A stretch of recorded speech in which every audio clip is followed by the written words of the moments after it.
Hi everyone, my name's Kate Kalthoff and welcome to a Stamping to Share video.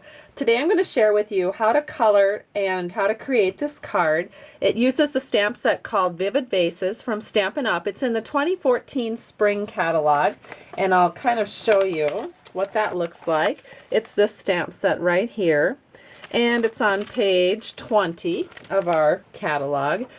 And I love the way these vases just pop, especially on this card base of crushed curry. And then we're using our wonderful chevron designed paper in the background here from Watercolor Wonder. It's the Watercolor Wonder Designer Series paper. So let's go ahead and get started. I've got the measurements and what you'll need. First of all, this is crushed curry cardstock, and I've cut it at 5.5 by 8.5 and scored it at 4 1/4. And we're going to go ahead and fold that towards the mountain, and then we'll just put a nice little crease here. Add a little bit of a press with the bone folder, and we can set that aside for a second. Then for the inside of the card, I've actually kept it really simple. We're just going to add a little strip of designer paper, and that way you can fill it up with your own sentiments from the heart, of course. This is 1/2 inch by 5 1/4, and I'm just going to take a little bit of our multi-purpose liquid glue and add a little bit of glue to the back of that strip. And then we're going to open our card up and lay this right along the left edge of our inside panel. All right, and now for the front of the card, we've got some layers. So we're going to start with a piece of basic black paper here. This is 2 3/4 by 4 5/8. And that's just going to be centered right in the middle of the front of our card. So we're going to just set that right in the middle, just like so. And then we're going to add a layer of Designer Series paper. This is 4.5 by 2 5/8. And we can go ahead and add our multi-purpose liquid glue to that. And this is a really skinny border, so it's kind of nice to have the multi-purpose liquid glue. Now you'll notice I'm turning the card stock around. I always kind of like the heavier color to be at the bottom. It adds a little more weight to the bottom of our card, keeps the top of the card nice, light, and airy. So I put the Designer Series paper with a little bit more weight to the bottom, so I made sure that the Island Indigo color was at the bottom of the card. Then the next thing is this particular panel. This is a piece of basic black paper again. It's 2 3/4 by 3.5, and that's going to go on with dimensionals. So I'm just going to add 4 dimensionals to this panel. And then I should have had this ready ahead of time. I know you just love to watch me peel these stickers off the back. All right, so now we're going to set this so that there's maybe, I don't know, I would say a little bit, maybe 3/4 of an inch here at the top, peeking through from your pattern paper. It gives it a nice balance on the card.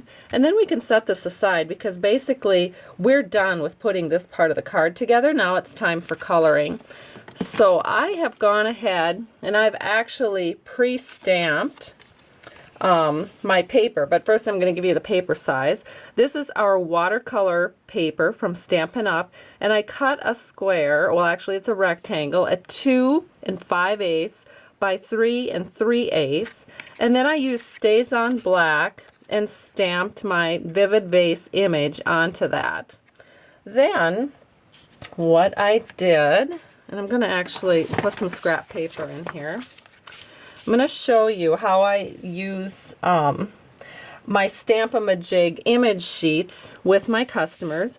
This is a Stamp-A-Ma-Jig sheet. It's one of those sheets that comes with your Stamp-A-Ma-Jig, and I've just drawn some lines on it with a Sharpie marker and I've labeled it. So I've got a box here with Pool Party, Crushed Curry, Elegant Eggplant, Cherry Cobbler, and Gumball Green. And these are re-inkers, so I've just put a drop in each box, and this helps my customer know what color they're pulling from when it comes to coloring their image.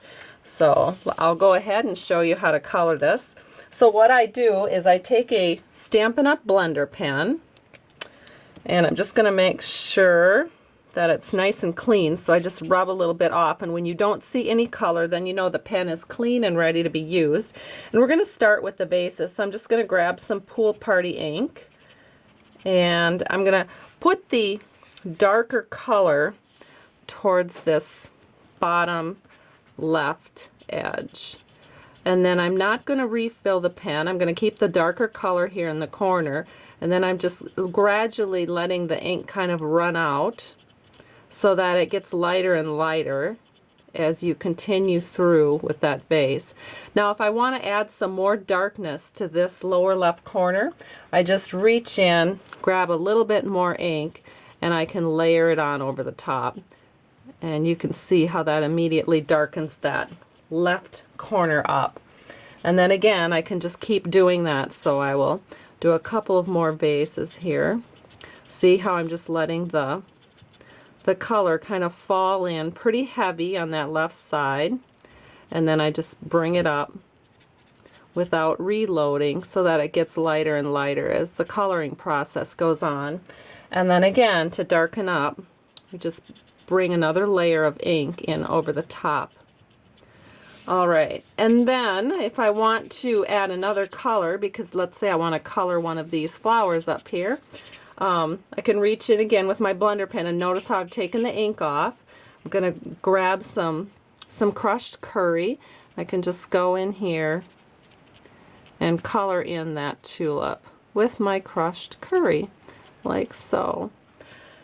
And again, I'm going to actually take some of this color off. I'll add a little bit of gumball green and just draw in a little gumball green. Now I'm not very close to this as I'm working with it, so it's kind of difficult for me to stay in the lines, and I'm in a little bit of a hurry because I'm sure you would just love to watch me do this, but I did want to show you the technique. And so I think we can set this aside now that you've got the technique down. And I do have one that I completed before I started the video, and it looks like this. And then we're just going to go ahead, put some glue on the back. Whoops, kind of went off the edge there. And we're going to finish out our card. So we'll set this aside, bring the card back into the picture, and we're just going to layer this right over the top. These lovely little skinny mats. Love that. And our card is complete. Surely will brighten someone's day. Hope you have a great day. Hope it brightens your day. Thank you so much for stopping by Stamping to Share. I truly appreciate you. Bye-bye.